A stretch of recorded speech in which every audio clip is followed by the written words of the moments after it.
Hi everybody, it's Lace. It's a little dark and rainy right now, but that's not going to stop me from making sure folks are aware that your farmers in the game are some of your best kept secrets. Now, I can go to a magic merchant in a POT or an NPC town and look for something like, let's say, what's something that's grown? Mandrake. Okay? If I look and not everybody's been buying Mandrake, it costs 4 gold. Keep in mind that if a ton of people are buying Mandrake off the vendor, the price can inflate. This happens with coal, wax, creosote, whatever it is. These things can inflate. And sometimes when we have our crafting events, this happens. This is why I always point somebody to a sub POT nearby us or something like that. But in addition, you have your folks that are dedicated farmers. So while it costs 4 gold off the merchant, if I go around here and I'm just picking a friend, a guildie, this is going to happen in any POT or even any marketplace. If I look at this, Robin, my guild friend, oh, there goes the dog barking. Thank you so much, dear. And I look for Mandrake. I can see she has it for 3,000. So if I buy 1,000 Mandrakes, I've just saved 1,000 gold by buying it at 3 each.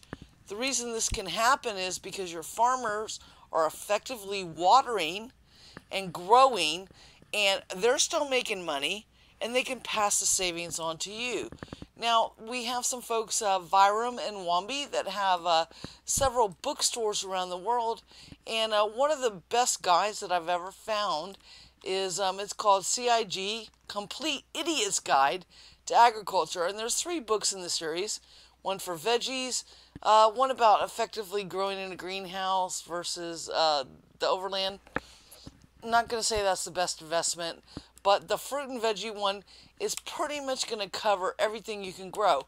Well, I guess we can take a peek inside one of these here real quick. And I have a copy of these in Diamond Fields. I won't reprint this because that breaks the spirit of the original author actually getting paid for his work in creating this guide, but I will just show you. You can see he's using the NBN New Britannia book number, and you can look that up on the forums. He said who it's by, and there's the number. But again, what we're getting down to is he's, made a table of contents, and he's talking about each type of thing you can plant, indoors, outdoors, and basement. Now, basement growing is something that's starting to gain popularity. We all know that we can have a row house, greenhouse, and grow inside that. We know we can have a village lot and put greenhouses in them. Big thing is what you're going to see here is in a greenhouse you get 2 times the multiplier. So things are going to grow 2 times faster, but you have to water 2 times as much. If you're working a lot or you're a very casual player, putting something in your basement, you're not going to get stuff in 1 to 2 days. It's going to be, 20 to 30 days. But if you have a basement and you're not really using it, call it your bonus garden. There's been a lot of talk about the bonus garden. Yeah, you don't have to worry about missing a watering and getting less yield, because if you miss a watering, you get less yield. So if you put something in a greenhouse and you should water every 4 hours on these carrots and you miss a watering, guess what? You're going to get less carrots, which means less profit, which means when you go to sell them, your cost is not going to meet, or the price you charge, you're going to make as much profit. So things like this.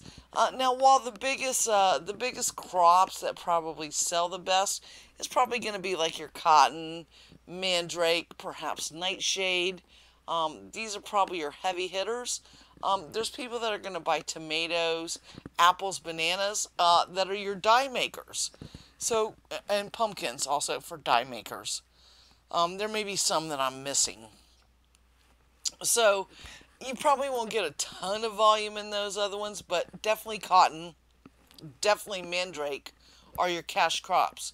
So you can grow them in a row house, greenhouse, or you can grow them in your basement. You're not gonna, again, you're gonna have to wait a while for that crop yield, But if your basement's doing nothing and you're not decorated, you can see it's a 0.1 multiplier. So it takes 10 times as long as just planting it out in a basket and not in a greenhouse, okay? So, you know, basically, just think about it 30 days or so. It'll be a little less than that, but think about it like that. But if you go on vacation or something, you come back, you won't miss a watering. You don't have as harsh a penalty for missing a watering from basement growing. So in closing, as an effective vendor, make sure that your vendor says reagents or farm supplies or something like that, and probably date it. And again, I've talked about this in many videos, is effectively naming your vendors so folks shopping for those particular items can find you easier and evaluate you easier. And then also just think about basement growing. You know, again, you may only have something that comes up once a month, but then you can run around, go to buy orders and sell your cotton or mandrake or whatever you want to do. Or if your POT has a co-op vendor or something like that. It's a great bonus thing, and I have to say, Robin Hood sucked me into the basement growing. I was like, well, why not? I haven't decorated them. Why not grow in them? Yeah, it's a month or so to harvest, but why not? Why not get a few thousand cotton pieces that I don't have to panic and go, oh my God, I missed a watering. It's a great idea. So think about great basement growing and stuff. Take care, everybody. Happy hunting and be safe.